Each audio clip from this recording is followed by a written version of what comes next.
آیا می دانستید در قرآن یک لشکر وجود داره به نام لشکر افریت کش؟ امروز با من همراه باشید تا در مورد این مطلب برای شما گرامیان صحبت بکنم. در گذشته در مورد لشکر دیوکش برای شما صحبت کردم. امروز در مورد این لشکر کشنده افریت ها براتون صحبت میکنم. ابتدا در مورد افریت ها توضیحاتی به شما میدم. با من همراه باشید تا این برنامه بسیار بسیار جالب که مطمئنم در هیچ جای برنامه رو نخواهید یافت، انشاءالله با من همراهی بکنید و این مطلب رو بیاموزید. با درود و عرض ادب و با نام و یاد دادار پایدار به حضور شما گرامیان، امیدوارم در هر کجا که هستید دور از کجی و کاستی همراه با تندرستی باشید. یک مطلب رو بارهای بار به شما گرامیان تأکید کردم، اون هم این هست که به بزرگترهاتون، به پدر و مادرتون احترام بگذارید و این رو سرلوحی بکنید برای کوچکترهاتون و یادتون نره که این در اصول ادبی و معرفتی نیاکان ما بوده. در برنامه‌های گذشته برای شما گرامیان در مورد لشکر دیوکش در قرآن صحبت کردم. لشکر دیوکش رو براتون برنامه‌اش رو در انتهای همین کلیپ خواهیم گذاشت، برید حتما نگاه بکنید. و اما دیدم دوستان خیلی مشتاق بودن که لشکرهای دیگه هم در قرآن هستن. این مطلب در هیچ کتابی نیومده، در هیچ جایی وجود نداره. شما میتونید هر جایی برید بگردید، در مورد کمچون چیزی وجود نداره و هیچ که صحبت نکرده. اما بر حسب تجربه با آنچه که تجارب بنده بوده برای شما این مطلب رو آموزش میدم. امیدوارم که این رو در گوشه ای از دفترتون یادداشت بکنید. گرچه اینها گنجینه های به دست اومده بنده است و اما در خدمت شما قرار میدم تا از واقعیات ما بر طبیعه اطلاع داشته باشید. عزیزان، اول باید بدونیم افریت ها چه موجوداتی هستند. افریت ها معمولا از طبقه جنیان هستند. طبقه جنیان خیلی خیلی بزرگ هست طبقهشون، یعنی از شما از اسفل شروع بکنید تا زیر طاق آسمان میشه طبقه جنیان. بعضی از جنیان هم داریم که از عفاریت هستن، پرواز میکنن میرن تا زیر طاق، دیگه نمیتونن از اون بالاتر برن، حرکت بالاتر از اون ندارن، جایی که محل اصطلاحاً ارواح آگاه در طبقه‌های پایین‌تر و بعد از اون حضرات ملائک هستند که فرشتگان خدا هستند. افریت معمولاً قدرتمندترین این موجود هست. قدرتمندترین این موجودات رو بهشون افریت میگن. البته در طبقه قدرتی دیوها هم وجود دارن که خب ساختار دیوها فرق میکنه. دیوها هم سیمیا بلدن، دیوها هم خیلی کارا بلدن، منتها افریت ها معمولا قدرتمندترین این موجودات هستن. یکی از قدرت های افریت ها چه هست عزیزان که من در انشالله خاطراتم روزی که با یکی از اینها درگیر شدیم رو براتون حتما خواهم گفت و نقل خواهم کرد. اصطلاحاً یکی از قدرت هایی که افریت ها دارن قدرت هم جر جماد هست، هم قدرت غیب هست. یعنی غیب میشه این از نظر میگیره، از نظر شما و موجودات دیگه میگیره خودش رو. حتی بعضی از افریت ها هستن عزیزان، به این لحاظ میگم این لشکری که من میخوام بهتون بگم لشکر افریت کش هست. حتی از چشم حضرات ملائک هم خودشون رو بعضی از انواع افریت میگیرند. اینها موجوداتی هستند که بسیار بسیار بسیار خطرناک هستند و شاید خیلی از عزیزان این رو ندونن. در مورد افریت ها خب صحبت خیلی کم شده در فضاهای مجازی، من ندیدم در کتبم که خب اصلا صحبت‌های از این افریت و اینها نیست. اگر کسی حرفی زده بنا به تجربه شخصی خودش هست. اما عزیزان دوستان این رو بدونید که در مورد افریت ها این دو مطلبی که من گفتم بسیار بسیار در مورد بعضی هاشون مخصوصا صادقه. قدرت جر جماد یعنی بتونن اجسام زیادی رو و قدرت این رو دارن که اجسام رو، مخصوصا اونهایی که زیاد سنگینن یا به هر کسی نمیتونه قدرت رو نداره، بلند بکنن، جابجا بکنن. من در بحث اصطلاحاً کنوز یا زیرخاکی اونا من بهتون گفتم بعضی از موارد هست که اینها میان میپوشونن، مثل یکی از افریت‌های قدرتمند که من در برنامه خودش، حتما برید برنامه‌ش رو نگاه بکنید، میمون الخطاف، برنامه‌ش رو من ساختم، حتما برید در پلیلیست واقعیات ماورا نگاه بکنید. در اونجا من در مورد این مطلب صحبت کردم و گفتم که این موجود کارش چیست. یکی از قدرت‌هایی که اون داره پرده اصطلاحاً زدن هست، یعنی یه چیزی رو میاد پرده میزنه روش و شما به هیچ وجه نمیتونید ببینید. البته این رو من به شما گفتم که بعضی از اونها قدرتی رو دارند که حتی خود بعضی از ملائکت الله هم نمیتونن اونها رو ببینن. یه جوری از چشم میگیره که موجودات دیگه که هیچ، جنیان و اینها هم که بماند، اصلا نمیتونن این موجود رو ببینن. حضور داره اما خودش رو چیکار کرده؟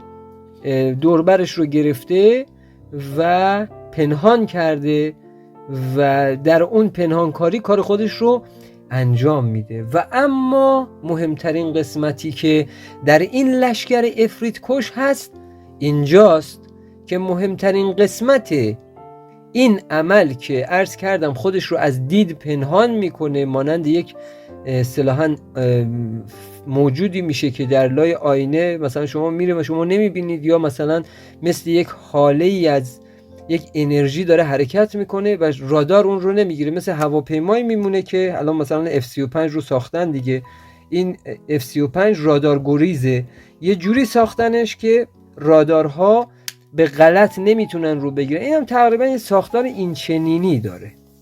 خب من عزیزان قبل از این که بریم سراغ بحث اصلی، این رو گفتم که بدونید افریت چه کارهایی انجام میده، چه قدرت‌هایی داره و مخصوصا در مورد این بحث عزیزانی که با ما تا اینجا همراهی کردن سپاسگزار میشم برای حمایت کانال و برای اینکه ما رو هم یه انرژی بدن، ما بدونیم که این برنامه براشون و این کانال برای عزیزان ارزشمند هست. زحمت بکشید 2 یا حالا چند کامنت انگلیسی برای ما بگذارید عزیزان، سپاسگزار میشم. بعد هم لایک رو زحمت بکشید بزنید. عزیزانی هم که عضو نشدن عضو بشن و حتما این زنگوله کانال رو بزنن و بگذارن روی همه، بسیار مهم هست و به کانال کمک میکنه. عزیزانی هم که میتونن در خارج از کشور هستن و توان این رو دارن، کمک بسیار بزرگی میکنه اگر بتونن از طریق گزینه‌های مثل سوپر تانکس یا سوپر استیکر و کمک مالی به کانال از طریق لینک پیپل کمک بکنن. بسیار بسیار به کانال کمک خواهد کرد. سپاسگزارم از شما عزیزان که کلیپ ها رو شیر میکنید و به کانال کمک میکنید برای رشدش از طریق الگوریتم. حالا میرسیم به این قسمت اصلی. اولا بهتون بگم که این سربازان، این لشکر چند لشکرن؟ این لشکر 3 لشکر هستن. حالا این 3 لشکر کار هر کدومشون متفاوته، اما در کل یکی از مهمترین چیزهایی که دارن به ذره‌بین اصطلاحاً یا سمیع و یا بصیر مخصوصاً چه هستن؟ به اصطلاح مجهز هستن. من همیشه میگم به رادار یا سمیع و یا بصیر به اصطلاح اینها مجهز هستن و از این طریق میتونن کشف بکنن و میتونن این موجوداتی که مخصوصا بعضی هاشون واقعا در بعضی از اسحار و طلسمات، این افاریتی که به کار گرفته میشن، مخصوصا طلسمات مرگ عزیزان، طلسمات اسحار مرگ، اینها و بندم خودم با یه همچین چیزی گلاویز شدم و البته خودم به رومام رحم کرد، لطف حضرت الحق بود و اینها بیشتر از این اصطلاحاً دسته هستند و ما تونستیم برای اولین بار از بزرگوارانی حالا کمک بگیریم.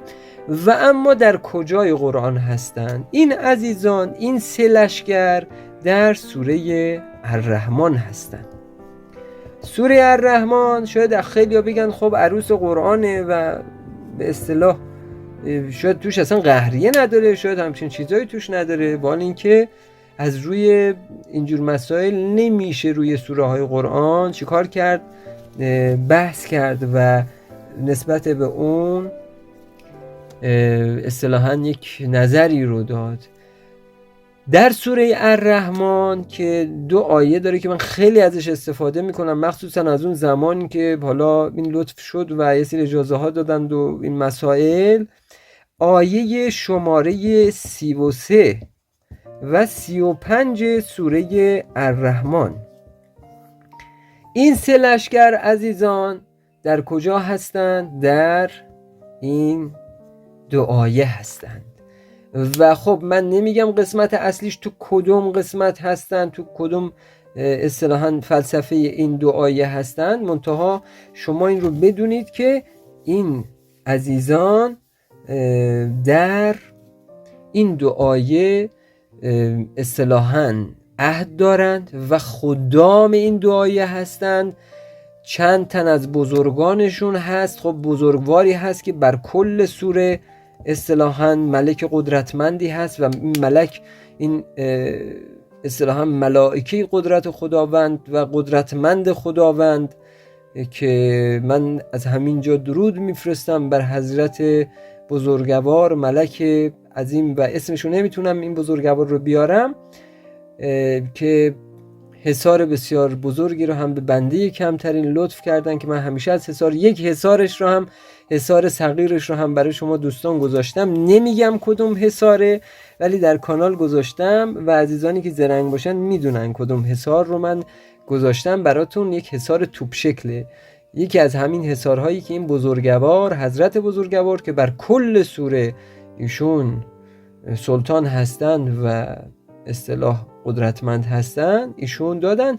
البته زنجیر صغیرش هست، یعنی اون حالی حفاظ صغیرش هست که من برای دوستان گذاشتم، از کبیرش هم که خودم استفاده میکنم.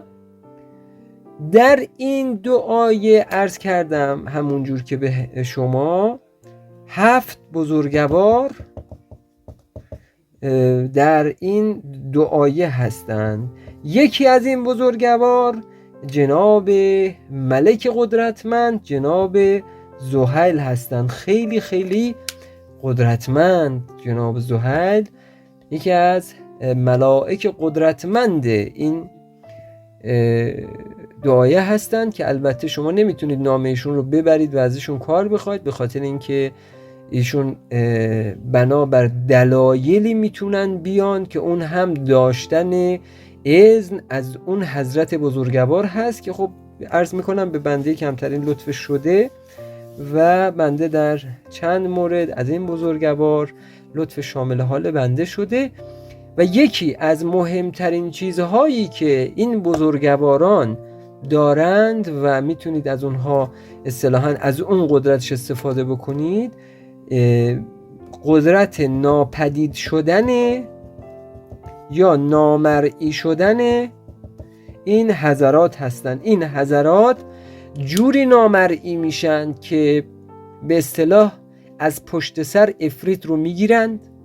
افریتی که نامرئی شده هیچ کس نمیتونه ببینه افریت رو، هیچ کس نمیتونه اون رو به چنگ بیاره اسیرش بکنه. این حضرات زیر دست این ملائک بزرگوار، این 7 ملکی گفتم در این 2 آیه هستند، اینها به اصطلاح می شود گفت که این قدرت رو دارن که خودشون رو از چشم این افریت می گیرند و ناپدید میشن و هیچ چشمی بجز خودشون نمیتونه ببینه. حتی ملائکت الله دیگه هم اینها رو نمیتونن ببینند و به همین واسطه همیشه هیچ موقع هم درگیری فیزیکی ایجاد نمیکنن، همیشه از پشت این موجود میگیرن. حتی موجود اگر به صورت دود پخش بشه و هر کدومش به یه تیکه تقسیم بشه، باز هم قدرت این رو دارن که اون رو محاط بکنن، یعنی دور این رو میتونن بگیرن با قدرتی که دارن و همه اون اصطلاحاً دی ان ای اون موجود که حالا هر کدوم برای خودش یه موجود شده رو همه رو جمع بکنن و دستگیرش بکنن و حالا دیگه اون اموری که میبایست انجام بدن و اون عاملی که با این عزیزان عهد داره، دیگه اونجا اون عامل میدونه که چگونه عهد رو اجرا بکنه و چگونه از اینها پذیرایی بکنه و اون موجودات رو بده به دست اینا یا همونجا براشون حکم جاری بکنه. دیگه اون خود بزرگواران میدونن. پس یادتون نره عزیزان، لشکرهای زیادی ما تو قرآن داریم که عرض کردم، یک لشکرش رو براتون قبلا توضیح دادم، لشکر دیوکش که گفتم در کدوم سوره هست، برید حتما برنامه‌اش ببینید. و این هم لشکر بزرگ افریت کش که کارشون نامرئی شدن و گرفتن از چشم عفاریت بود که خودشون رو میگن. این رو بر اساس تجربه دارم بهتون میگم، یعنی تو کتابی نیست که باز دوستان بیان بگن شما رفتی از کتابا برمیداری نمیدونم این هستی آن هستی.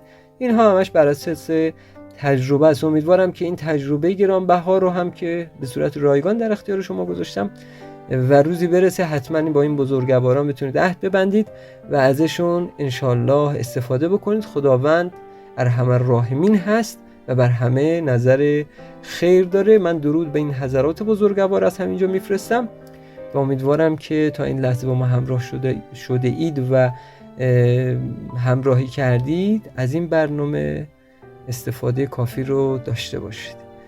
تا زمانی دیگر، تا زمان دعا و برنامه آموزشی دیگر، کانال رو حمایت بفرمایید و دادار پایدار یارو یاور شما گرامیان.